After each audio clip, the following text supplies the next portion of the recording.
NADH oxidase deficiency. The third, I told you the three function. First is reductive biosynthesis. And second is, your second function is what? What is second function? First function is reductive biosynthesis. Second is detoxification. The first is reductive biosynthesis. Second is detoxification. And third function is immunity.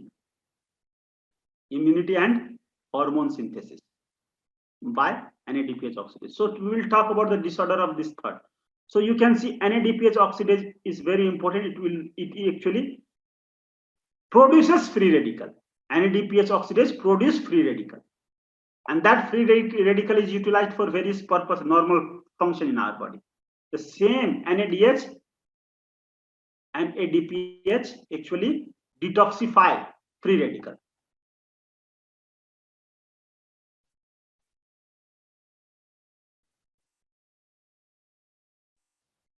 Same NADPH can produce free radical. So free radical production is required for certain function in our body. So you can see free radical production can be utilized for these functions, many functions, including fertilization, apoptosis, hormone biosynthesis, mitogenesis, and host defense. So we will talk about these two, host defense and hormone biosynthesis. These are very important. Any question? So you can see a father brings his 3-year-old son, okay, to pediatrician because he is concerned about his health. He states that throughout his son's life, he has had recurrent infection despite proper treatment and hygiene. Upon reviewing the patient's chart, the pediatrician notices that the child has been infected multiple times with S. aureus and Aspergillus and E. coli. So Staphylococcus aureus, Aspergillus, and E. coli. These are actually Staphylococcus aureus normal inhabitant on the skin. So these infections are happening. Okay, these are the infection, and this infection happened repeatedly in spite of maintaining hygiene and proper treatment. So this patient is repeatedly having the infection. Pediatrician, because of recurrent infection, okay, recurrent infection is the, and then notices that the infection is because of this recurrent infection, and infection is because of this Staphylococcus aureus, Aspergillus, and E. coli. So what is the diagnosis in this respect? And what is the inheritance and pathogenesis? So diagnosis here, we will see the diagnosis here. Diagnosis is chronic granulomatous disease. So what happens in chronic granulomatous disease? That the enzyme NADPH oxidase is deficient. NADPH oxidase that is present in macrophage membrane, that is present in macrophage membrane, NADPH oxidase.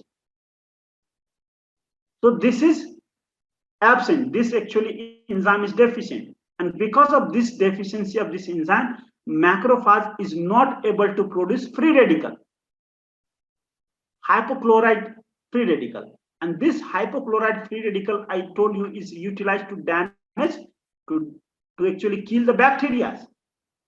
And if it is not present, so what will happen? Bacteria will not be dead. Bacteria will survive this immunity, and bacteria will cause infection. Staph aureus will cause infection. So this is the reason. This, because of production of free radical here, and this free radical, if this is mutated, free radical will not be formed, and no bacteria will survive. There will be no attack on bacteria. So let's talk about this enzyme first. Okay, what does this enzyme do? You can see this enzyme is a multi-protein complex, not single protein, and the protein is contributed from various genes. This protein is contributed from X gene. Okay, so X chromosome. It is also contributed by 16 number chromosome, 7 number chromosome, 1 and 22 chromosome. So 1, 2, 3, 4, 5. 5 genes make this protein. Okay, 5 genes will make this NADH oxidase. Just remember the NADH oxidase. This is actually 5 protein complex. Here you can see here. So this NADH oxidase actually is present in membrane. So and this NADH oxidase act here. Okay, act here. And this NADH oxidase you can see here. So this NADH oxidase act here like this. So this is different enzyme. 2 is different enzyme. So it will act here. It will convert this oxygen to what? Superoxide. And this superoxide dismutase will convert superoxide to peroxide by enzyme superoxide dismutase. And third enzyme is myeloperoxidase. Now this enzyme actually is the enzyme that will form hypochloric acid, and hypochloric acid is a very poisonous to this bacteria. Okay, so superoxide, peroxide, and then hypochloric acid, hypochlorous free radical. So this is how 3 enzymes. First is, this is the most important enzyme we are talking. This is the important enzyme we are talking about. This enzyme, chronic granulomatous disease. So this is the snapshot from your first aid, usmle first aid. So you can see this is a very important disorder. That is why I mentioned now. So this is the protein, that is, this is the enzyme that is bound to membrane. Second this, third this, and now after this what will happen? This will break, and this will break down everything. And if this has to neutralize, if there is excess free radical H2O2 peroxide, if it goes in from this, if it crosses this phagocyte, it is basically phagocyte and phagolysosome, because you know how phagolysosome is formed. First engulfment, and then there will be phagocyte, and then there will be lysosome fusion, and this will form phagolysosome. I am showing here. So consider this as complete phagolysosome. This event is happening inside the cell of the macrophage in phagolysosome. So when any peroxide that come out of this phagolysosome here inside cell, it can damage many things. It can damage RNA, other proteins. It can damage many things. So this H2O2 inside the macrophage will be neutralized by the mechanism we have already seen, by glutathione peroxidase, and this is rejuvenated by NADPH again from HM patient. So the same mechanism will neutralize that we have seen in RBC neutralized through this NADH, through glutathione NADH neutralize this. So this is how our body, our macrophage is protected from this free radical, and this free radical selectively attack bacteria and kill the bacteria. And if this enzyme is absent, so you don't see the production of this hypochloric acid, and there will be survival of the bacteria. If bacteria survives, okay, bacteria survives, what will happen?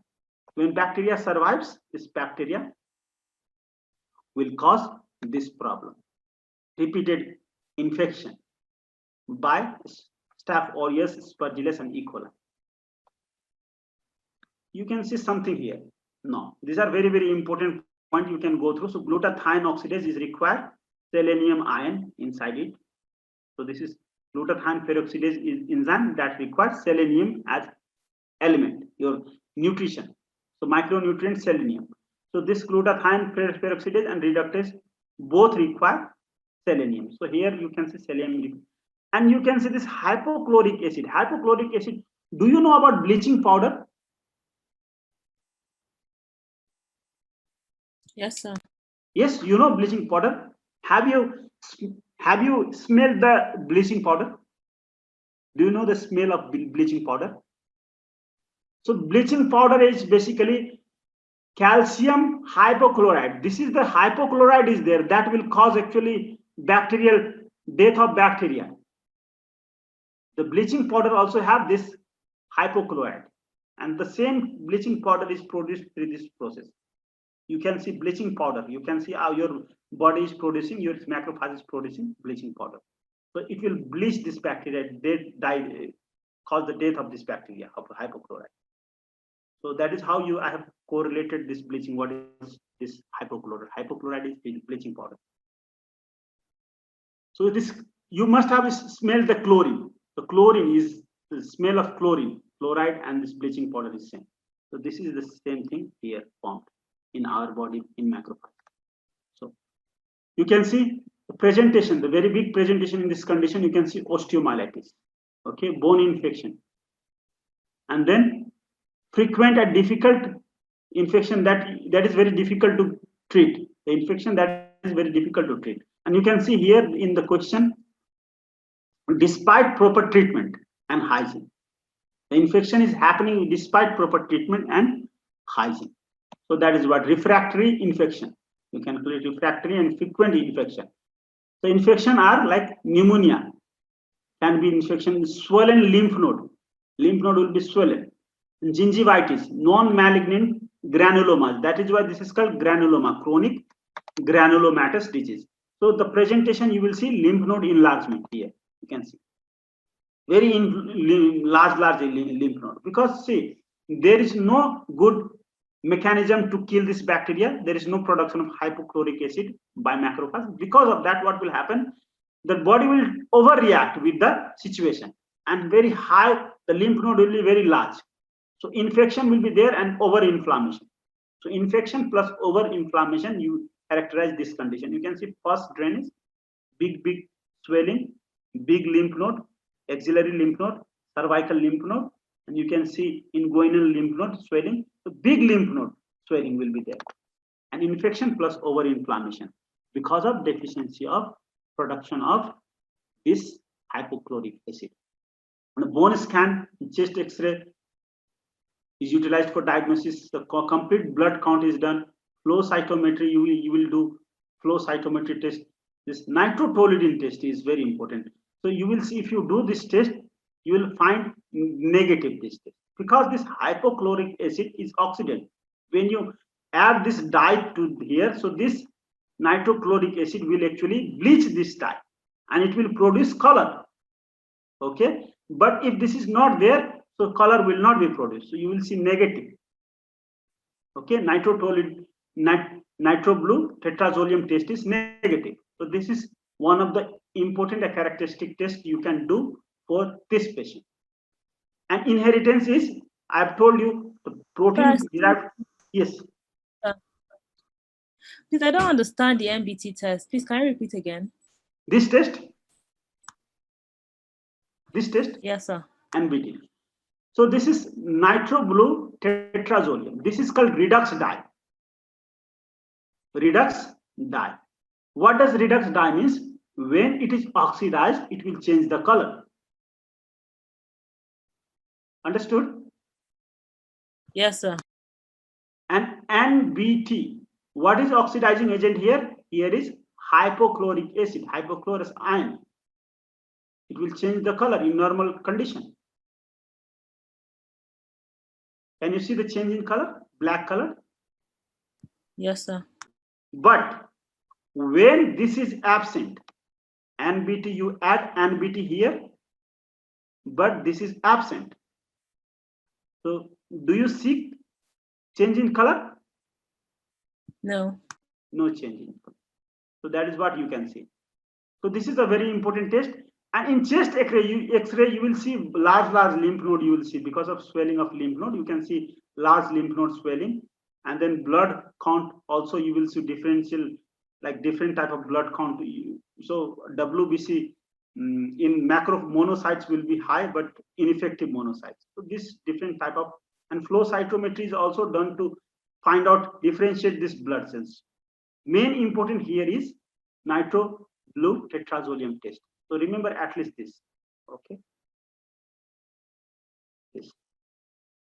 And then inheritance, you will see inheritance, the 2/3 is X-linked recessive and 1/3 is autosomal, because there are 5 types of protein. Only one protein is derived from X chromosome. Others are derived from autosomes. 16 chromosome, 7, 22 chromosome number 1. So that is why 1/3 is autosomal recessive and 2/3 is X-linked recessive. How do you treat this patient? You give a very specific type of antibiotics and sulfonamide group of antibiotics. This is called trimethoprim, okay, for bacteria, and itraconazole for fungi. So antibacterial, antifungi, because aspergillus here you see is fungus. So this bacterial infection, aspergillus infection, this is also bacteria. So you give antifungal agent and you give antibacterial agent. So immunomodulation interferon can be given. So these are stem cell transplants. If you transplant new stem cell, so that normal type of macrophage will be generated, and naturally it will provide immunity to the patient. So gene therapy is on going process. It has not yet been that established. Gene therapy has not yet been established. So these are the main. This is the most important treatment, and these are the like supplementary treatment. You can treat through this bone marrow transplantation, stem cell transplantation. So these are the presentation, pathogenesis, diagnosis, and inheritance of the disease. How you treat this disease? You can see this chronic granulomatous disease because of deficiency of NADPH oxidase. This is the picture, chronic granulomatous disease because of NADPH oxidase. So this is the significance of NADPH oxidase.